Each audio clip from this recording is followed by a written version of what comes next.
Hi, my name is Stephen Shobin, and I designed the software called SCAD DTS, an acronym that stands for Simulation Control, Animation, Training and Design Server. The, um, the, the purpose of the software is to be able to simulate pipe networks in real time for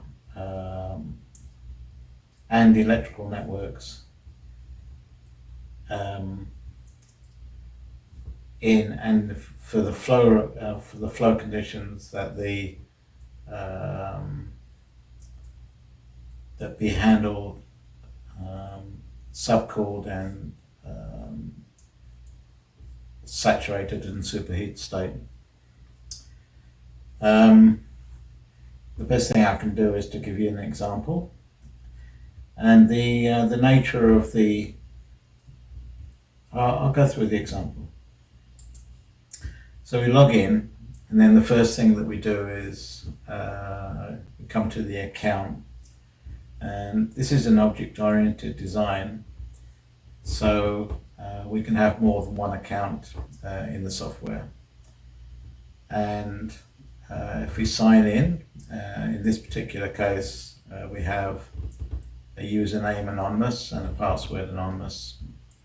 If we sign in, then we have a set of projects. So a project is a child of the account, and so you can have more than one project in the account. In this case, we've got multiple projects.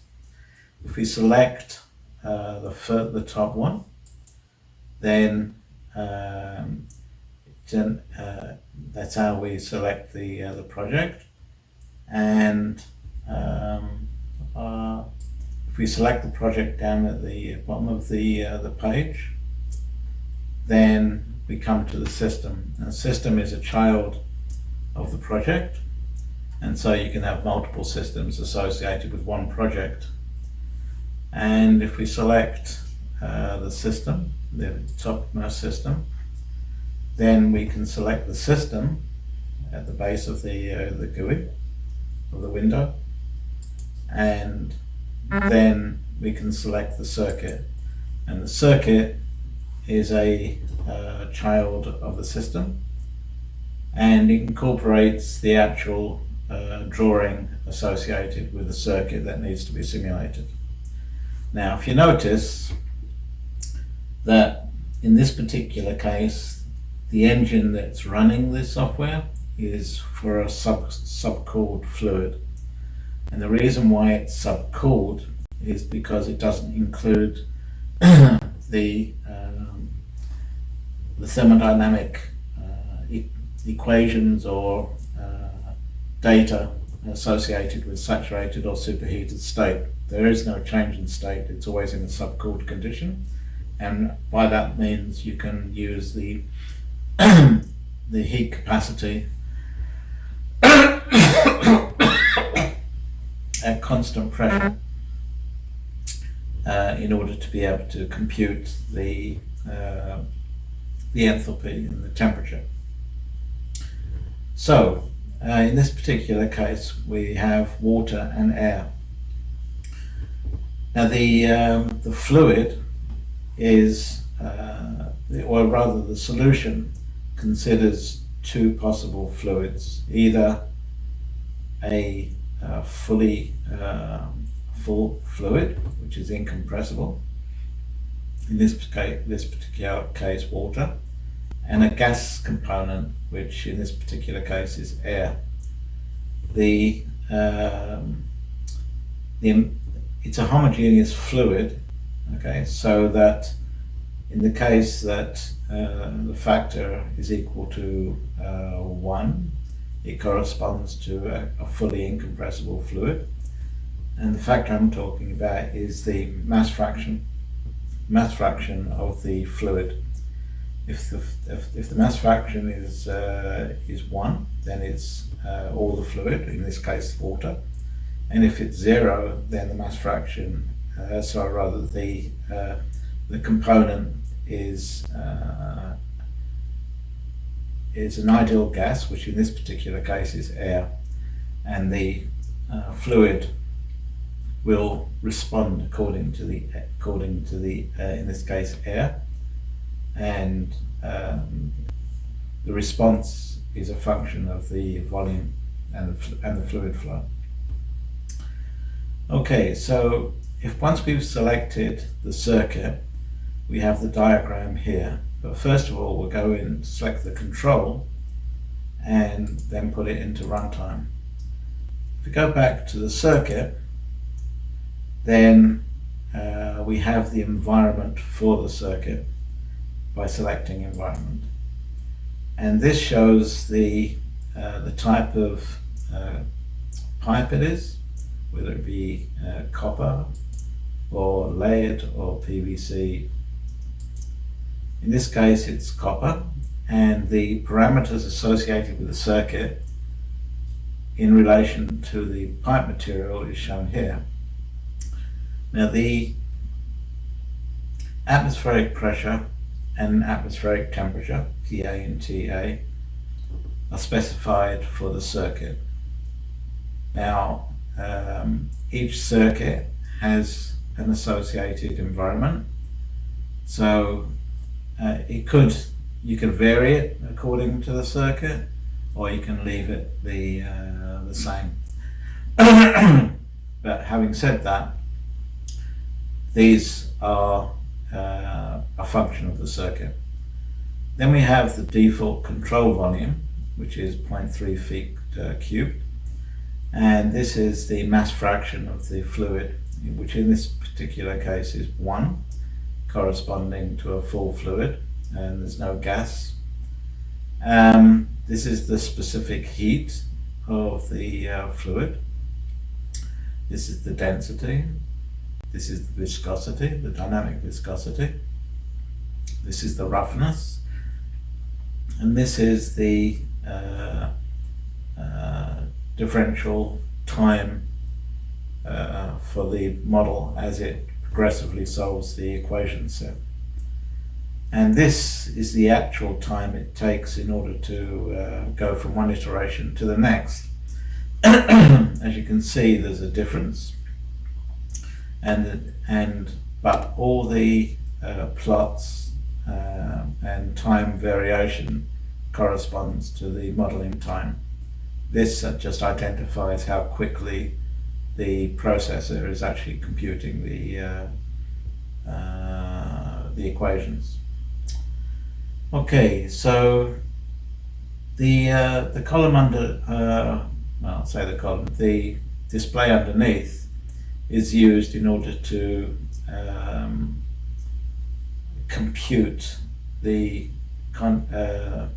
conductivity of the pipes according to different criteria, and it's done at the environment area, so it's not actually applied to the circuit unless you override the pipe properties and conductivities, which in this particular case is shown here. So for instance, if I change the length, say to 10 feet, and then apply, then it changes the conductivity. So it all depends on the nature of the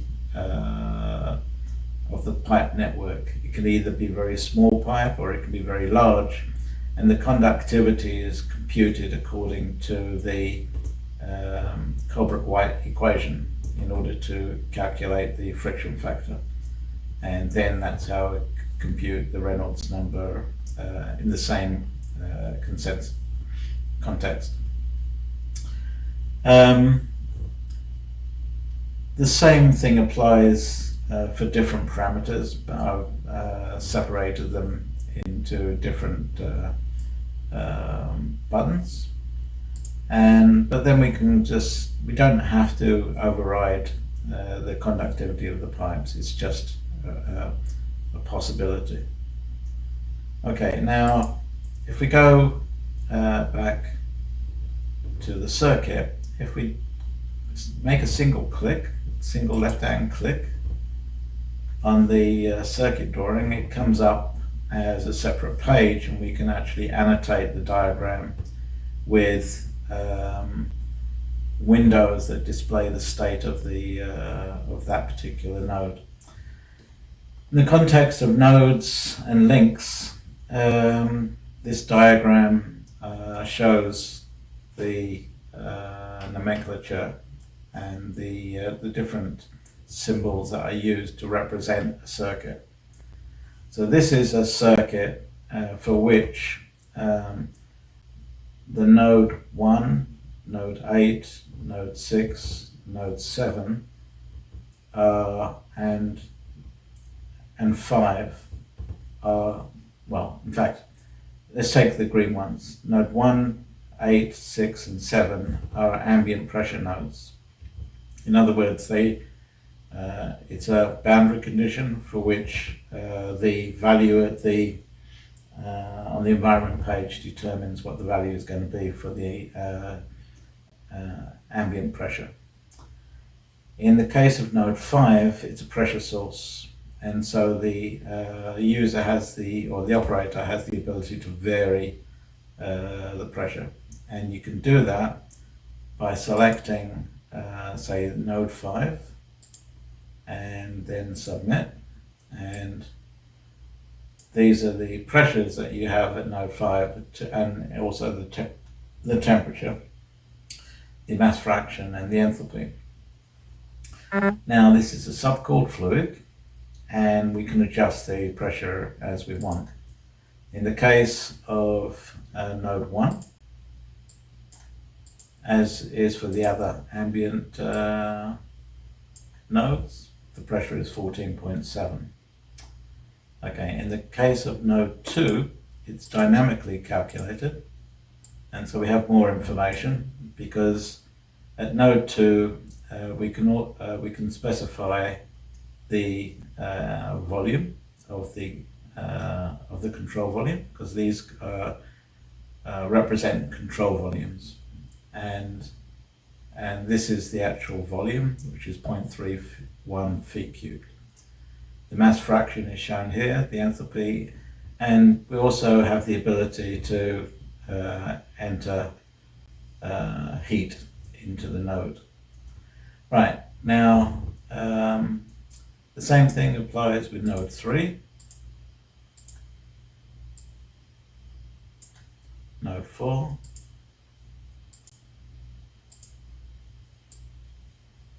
okay, and the nodes 7 and 8, they're all ambient, which is the same as this one here.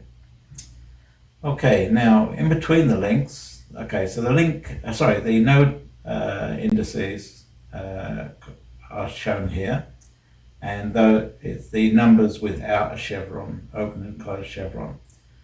The open and closed chevron represents the link index. So we have a node index and a link index, and the link has a restriction, which is that there can only be one valve, no valves, or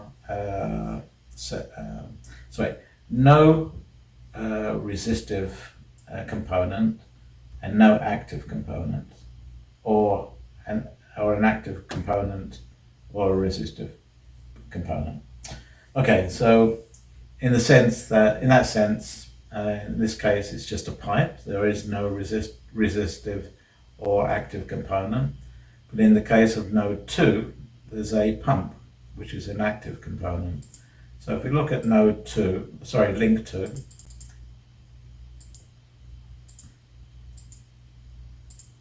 then we can see that the pump has not started. 0 corresponds to off. Now in node 3, we have a downstream pressure regulating valve. So if we look at link 3,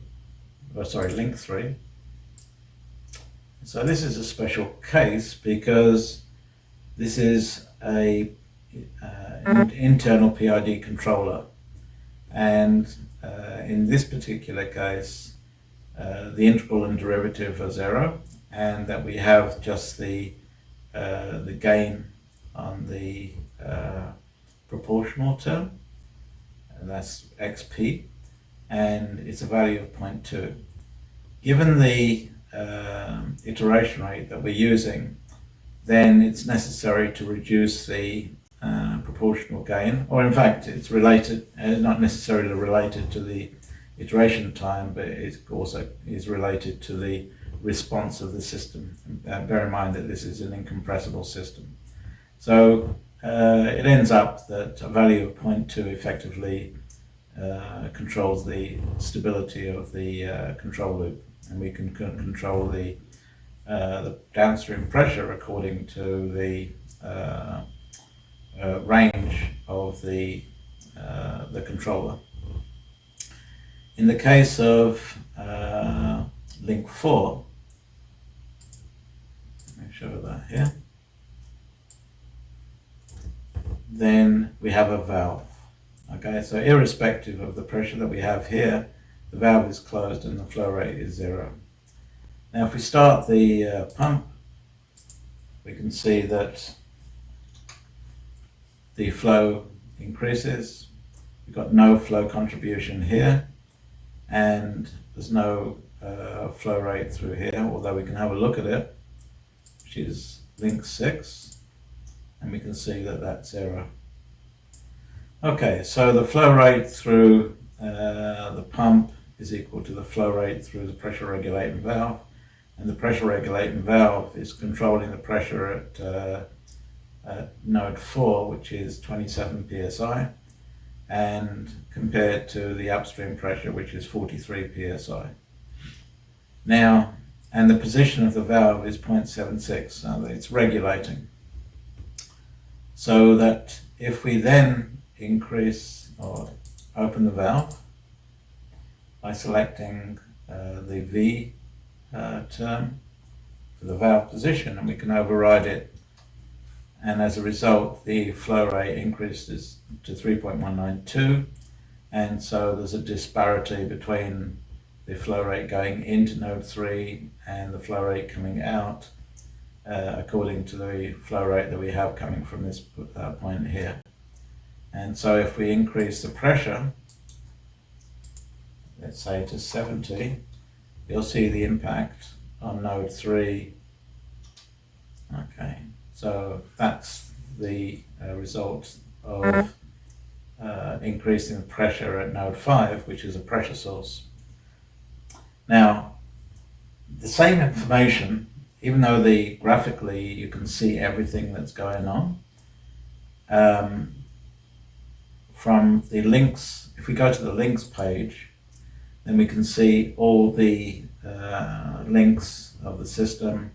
We can see the flow rates. Now the way in which this is understood is that, bear in mind that all the information is being retained, or the state information is being retained within a relational database. In this case, it's the MySQL database. And as you, in this case, the ID is the what do you call it? The key of the records, the link records, and it's automatically incremented by the relational database software, so that the each record has a unique identifier. And so in this case it's 239 through to 615. Okay, now each link has an upstream node and a downstream node, and the node index is specified here. So this is the upstream and this is the downstream. So we go from 1 to 2, and then the node type is specified here. Now these are the node types, and so if you wanted to change one, let's say you wanted to change to a pressure source, then you can change, we can only do it, we can only do it in edit. So let's go, we'll do that anyway. So if we go back to the circuit and go to links, then we can actually change that to a pressure source. and that's as simple as that. And then you can actually control the pressure from the GUI. But in actual fact, we want to keep it atmospheric, so we'll just leave it like that. Now the as we go through to the next index, which is link 2, okay, and bear in mind that in the graphic you have an open and closed chevron, but here we just show the index. And it goes from node 2 to node 3, and these are both dynamically computed. Both pressures and temperatures are dynamically computed according to the boundary conditions and the flow rate through the system, and that's related to the state of the pumps and the valves. So that goes from 2 to 3, and the conductivity of the pipe is computed by the within the pump model. Okay, and well, I'll go through to that in a second. And then we have the PRV valve, the pressure regulating valve, from 3 to 4, or node 3. The manual valve on node 4, another manual valve on node 6, and another manual valve on node 7. Okay, so manual valves you can control from the graphic, or you can control it from here.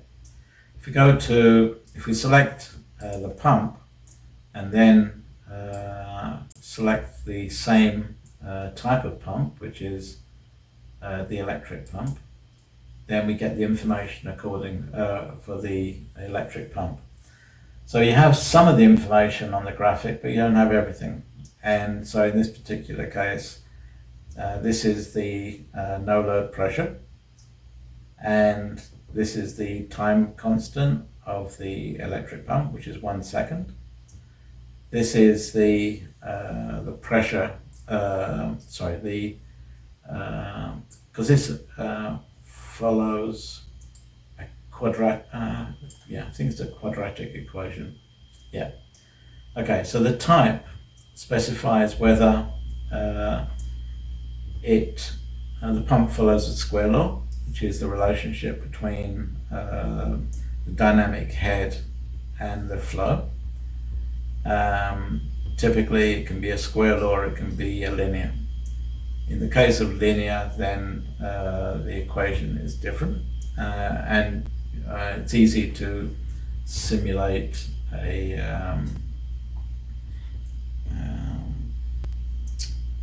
that type of pump. I've forgotten the name of it. Okay, so you can adjust the parameters of the electric pump, and in the same way, if we go back to the links page, then we can go to the PRV valve, pressure regulating valve, PRV, and we can see the parameters or properties associated with the pressure regulating valve. So this is the gain, which you can see in the graphic, and this is the link number. Then we come into the control, the design features of the valve, which is such that it tries to regulate the pressure between 20 psi and 50 psi, and uses the valve position in order to adjust to meet it within that range. Then this is the it's the maximum rate of change of the valve, and the unit is in 1 per second. And then the PRV type corresponds to the type of regulating valve. So it can either be a downstream regulating valve, an upstream regulating valve,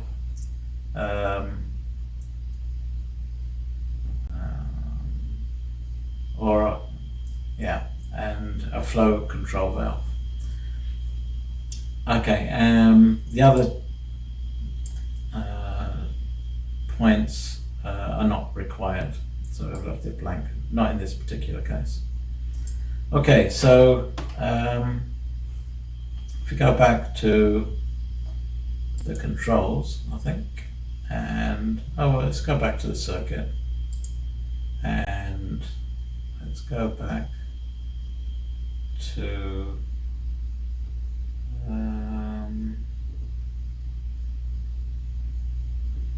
We'll go back to the circuit.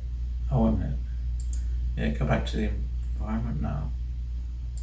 No, we'll go back to the control, and we'll start the circuit. Okay, so the circuit started, and we go back to the circuit page, and then we can see the display windows indicating the nature of the state of the system. If we close down the valve, close down the pump, then it decreases. The flow rate is in the negative direction. Okay, so the positive direction is according to the arrow, and if the flow is negative, then it's contrary to the direction of the arrow, so it's minus 13, and so the flow rate is going from the boundary condition here through the valve at 35.8 pounds per second, and then splits up between flow going to the source here and flow going back through the pump back to the source here. The reason why it does that, because it's no check valve, and so it has no means of preventing the flow rate going through the pump in the reverse direction.